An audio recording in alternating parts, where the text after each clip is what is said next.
Hello everybody and welcome to another amazing episode of History of the Marvel Universe. This channel is brought to you in part by Patreon supporters. If you would like to help decide what topics get covered on the channel and get your name in the special thanks at the end of each episode, you can sign up for as little as $1 per month over at patreon.com/MaryMarvelite. The link is in the description below. First off, let's begin with a clarification. While the subject of today's video is the more well-known Titania, she is technically the second person in the Marvel Universe to use that name. The first Titania was a woman named Davida DeVito, a competitor in the Unlimited Class Wrestling Federation, a league made exclusively for superpowered wrestlers. She also engaged in criminal activities as the leader of the Grapplers alongside Letha, Poundcakes, and Screaming Mimi. But because of these crimes, DeVito was murdered by one of the vigilantes to call themselves the Scourge of the Underworld.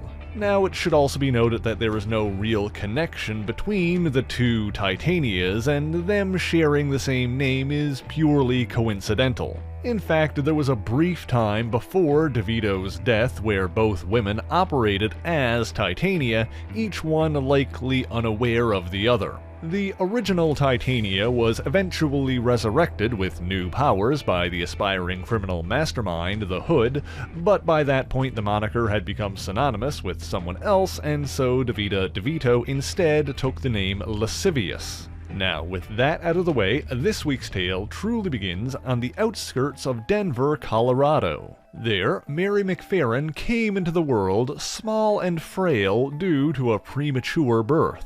To develop properly, she would need ample attention and nutrition, more than her working-class parents could provide. Growing up poor in the suburbs of Denver, Mary was mostly ignored by her parents, the youngest in a large group of siblings. As a child, she took solace from fairy tales, her favorite being the story of the ugly duckling who grew into a beautiful swan. She also had a favorite toy, a Millie the Model doll, and Mary MacPherran dreamed of growing up to be tall and beautiful. However, as she entered her adolescent years, nothing seemed to change. While the other girls her age were developing into young women, Mary remained short, thin, and plain. Soon she was ignored at school as much as at home, and any attention she did get was less than desirable. Meanwhile, her classmate, Vanessa Ashwood, was wealthy, athletic, and popular. Everything Mary wanted to be. But Mary's awkward attempts to enter Vanessa's social circle were met with hostility. She was pushed aside quite literally and given the nickname Skeeter because of how she hovered around Vanessa like a mosquito. Fortunately, she wasn't completely alone, and Mary befriended another unpopular girl, Marcia Rosenberg. As the two girls approached adulthood, they began working together at a local retail store, but most of the money that Mary made went towards helping her family. Any money she had left over, Mary spent on lottery tickets and continued to dream of the life she wished she had. While she never won any money, she clung to the hope that things could change. And while working at Newmart, she found a new hope to grab onto. The store also sold comic books that recounted the true stories of heroes and villains,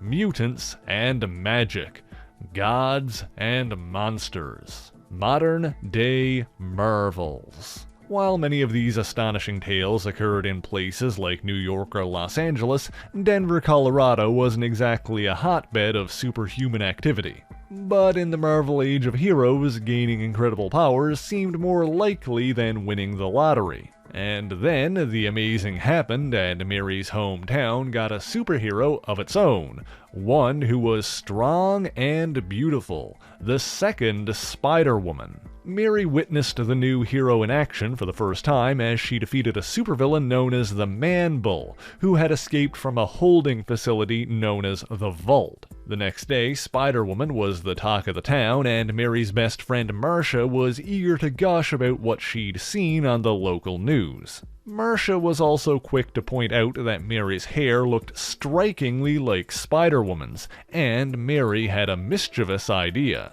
Mary told Marcia that she was Spider-Woman, and concocted a fake story of how she gained the ability to transform from alien spider people. Of course, the two young women had no way of knowing that Spider-Woman was secretly a single mother from California named Julia Carpenter. In any event, Mary figured her lie was a harmless way to express her fantasy and trusted Marcia not to reveal her supposed secret identity to anyone. However, she was confused when she later received an invitation to the Ashwood Family Ball, the most prestigious local event of the year. Mary assumed that this was a mistake, or perhaps even a cruel trick, until Vanessa Ashwood herself personally invited her to come. Mary took Marcia as her +1, and soon she found herself the recipient of attention and compliments from both men and women. It seemed like a dream come true, but it didn't take long for Mary to realize why this was happening when she heard the whispers behind her back. Indeed, Marcia had told someone that Mary was Spider-Woman, and the rumors spread from there. Mary was initially angry, but quickly forgave Marcia and decided to enjoy the attention while she had it. Meanwhile, up in space, not far from Earth, there was a hole in the universe. Not much bigger than a pinhole, but large enough for someone, or something, to look through. On the other side was the Beyonder, a being of immeasurable power who, until the hole opened, had never seen another living thing. For the past several years, the Beyonder had been watching the Earth and became fascinated by the mortal concept of desire.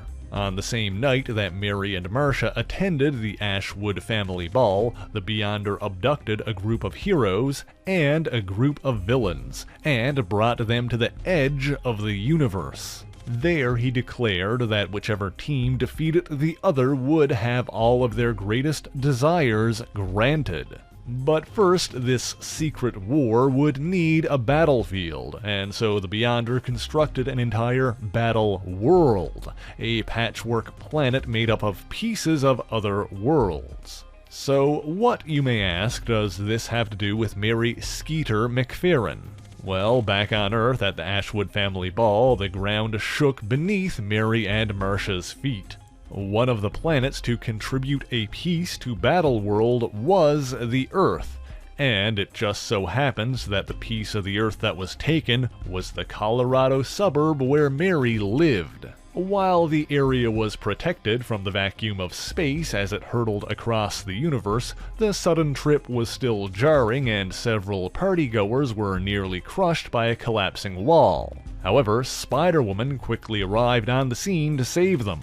As the area settled into place on Battleworld, Spider-Woman swung off to investigate, but Mary's lie had been exposed. Vanessa Ashwood lashed out in anger and chased Mary and Marcia into the surrounding woods. The two young women ran off and escaped as an alien storm rained down on them. It was there on the threshold between everything she knew and an alien world, Mary and Marcia encountered someone who would change both of their lives forever. One of the supervillains who the Beyonder had selected and abducted, Victor Von Doom.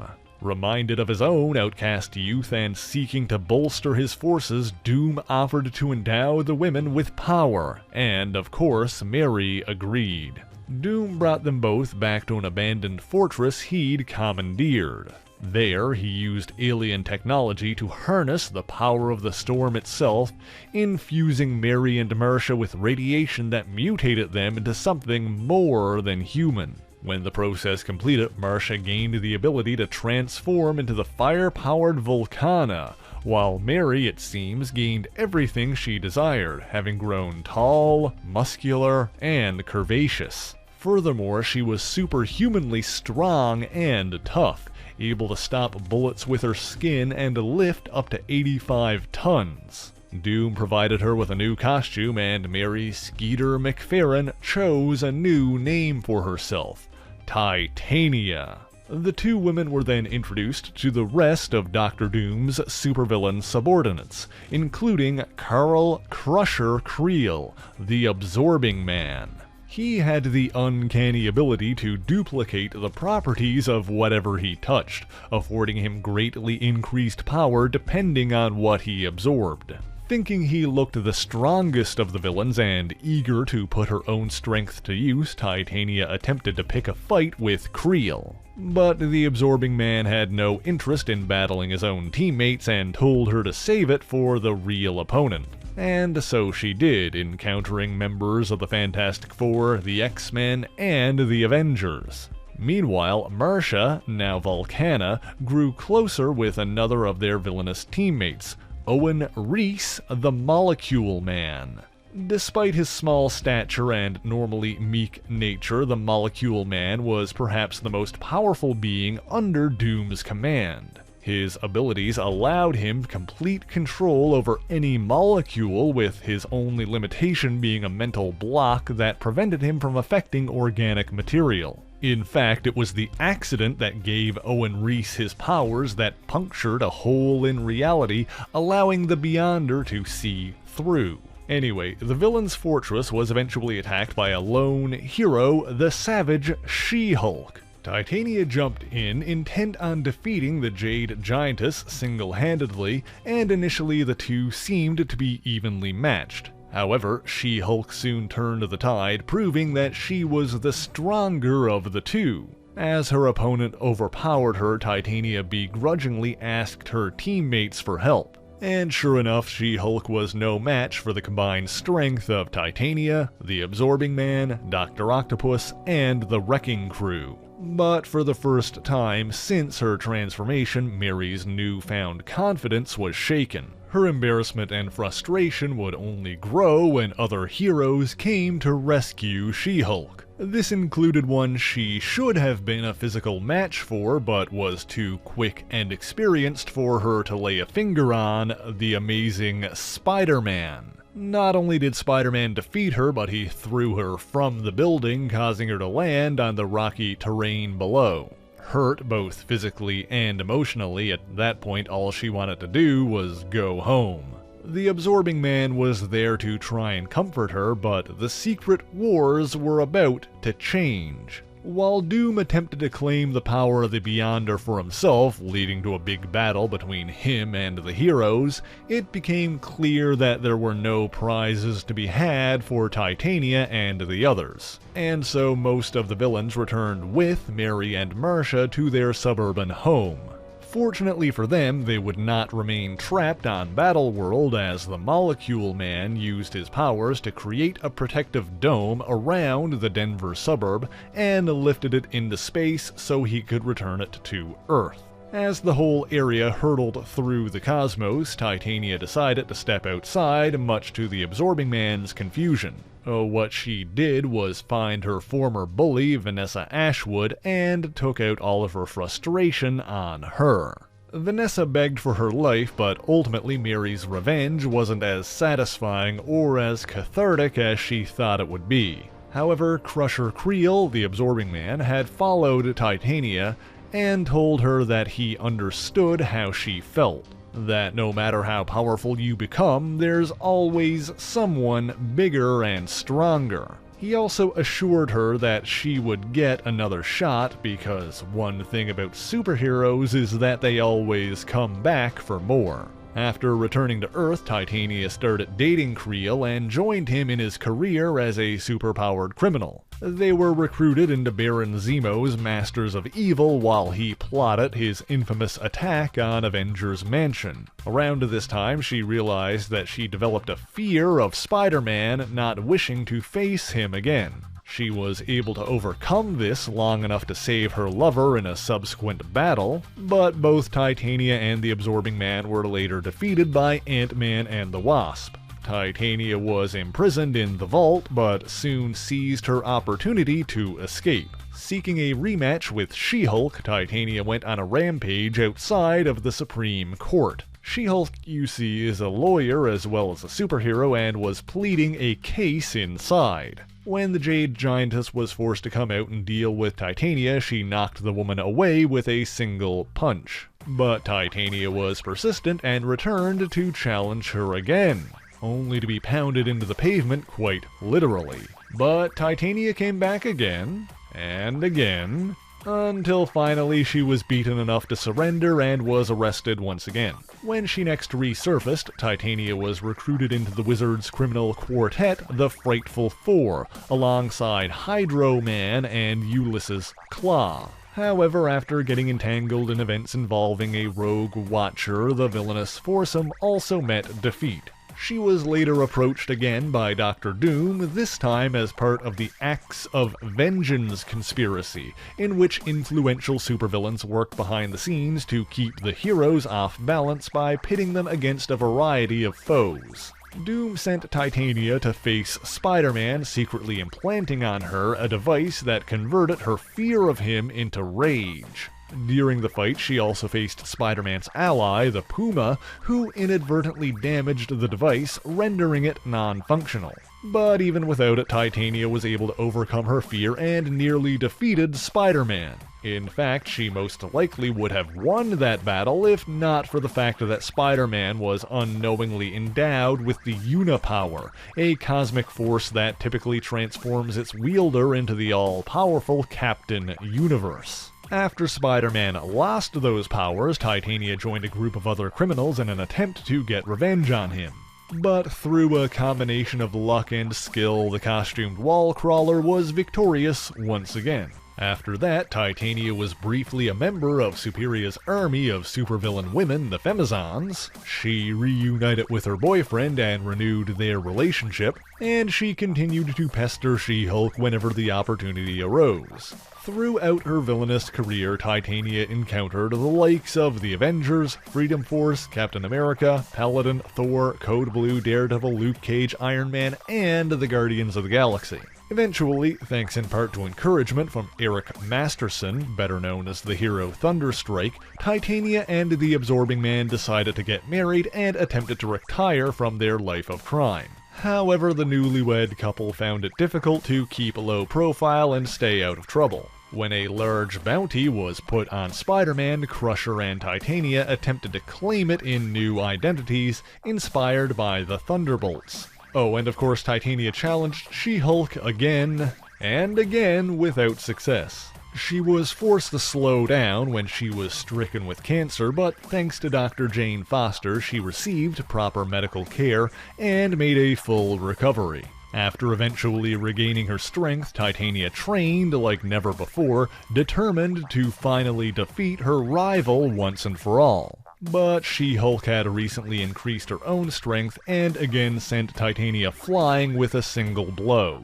After that, Mary was approached by another of She-Hulk's enemies, an Elder of the Universe named Trico Slatterus, formerly known as the Champion. He offered Titania the strength she needed to defeat her foe in the form of the Power Gem, one of the 6 Infinity Gems. With virtually limitless power at her command, Titania not only defeated She-Hulk, but terrorized her, wrecking buildings and menacing her friends. In the end, Titania finally succeeded in killing her rival, or so it seemed.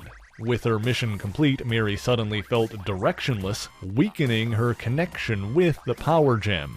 In that moment, She-Hulk, in her human form of Jennifer Walters, was able to pluck the gem from Titania's forehead, largely because she'd been rendered invisible to her thanks to a spell cast by the Scarlet Witch. The She-Hulk who Titania had seemingly killed was actually a shapeshifter named Ditto, who'd conspired with Walters to pull off this plan. With the Infinity Gem in hand, Walters then defeated Titania without even needing to transform. While her obsession with defeating She-Hulk had strained her relationship with her husband, the two later reconciled at the Advanced Idea Mechanics annual Christmas party. She continued to be involved in criminal activities, too many to recount all of them in detail here. During the events of Fear itself, the Asgardian god of fear, Kull the Serpent, was released from imprisonment by the daughter of the Red Skull. To help spread terror, Cull summoned 7 enchanted hammers which landed across the globe. Many of these mystical weapons were claimed by beings of incredible strength, like the Thing, the Hulk, and the Juggernaut, transforming them into engines of destruction collectively referred to as the Worthy. And one of those hammers was lifted by Titania, who became Skeeter, the Breaker of Men. But not all men, it seems, as she brought her husband north to retrieve his own hammer, and Crusher Creel became Greethoth, the Breaker of Wills. Of course, the serpent was eventually defeated and the Worthy all lost their enchanted weapons and new forms. Titania continued her life of crime both alone and as parts of groups like the Frightful Four, the Masters of Evil, and the Doom Maidens. Oh, and she still found time to occasionally challenge and pester She-Hulk. But eventually, when the Absorbing Man was arrested again and Titania was on parole, she decided she wanted to try again to settle down and go straight. She-Hulk actually tried to help her, getting her a job at a Manhattan pawn shop so that she could start to turn her life around. But she violated her parole by using her powers when a group of crooks tried to rob the store. She was nearly apprehended and taken into custody by Luke Cage and Iron Fist, but at the last moment she was rescued by Parker Robbins, the Hood. Robbins coaxed Titania into joining his criminal Illuminati, having secretly set up this situation by sending the crooks to rob the pawn shop. Titania eventually learned of this and left the organization, depowering the Hood by ripping apart his magic cloak. She reunited with her husband, and the two embraced their roles as villains, accepting that the world would never see them as anything else. They would occasionally use their powers for good, like when they joined Gamma Flight, a government operation meant to track down and apprehend the immortal Hulk. When Gamma Flight realized that their target was actually less evil than the man they were supposed to be taking orders from, they broke rank and helped the Hulk escape instead. At time of writing, she's generally considered reformed because of her time with Gamma Flight, but it's probably only a matter of time before Titania goes back to being bad. Oh, and as you may have guessed, still finds time to pick fights with She-Hulk. Although at this point they're a little bit more cordial about it. In fact, in one of their recent fights, She-Hulk admitted that she actually enjoyed it, and the two agreed to schedule a regular time for them instead of Titania dropping in on her while she's working. As for what happens next, that can be found in the pages of the most recent She-Hulk series. But that's all I've got for you this time, and thank you so much for watching this video. If you enjoyed it, please leave a like, share the video, and subscribe for more Marvelous content. Be sure to leave a comment letting me know what Marvel hero or villain you want to hear about next, and as always, the issues referenced in this video are listed in the description below if you would like to read them for yourself, as well as links to other places you can find me, including my Patreon page, where for only $1 a month you can get your name in these special thanks here. So until next time, true believers, Excelsior!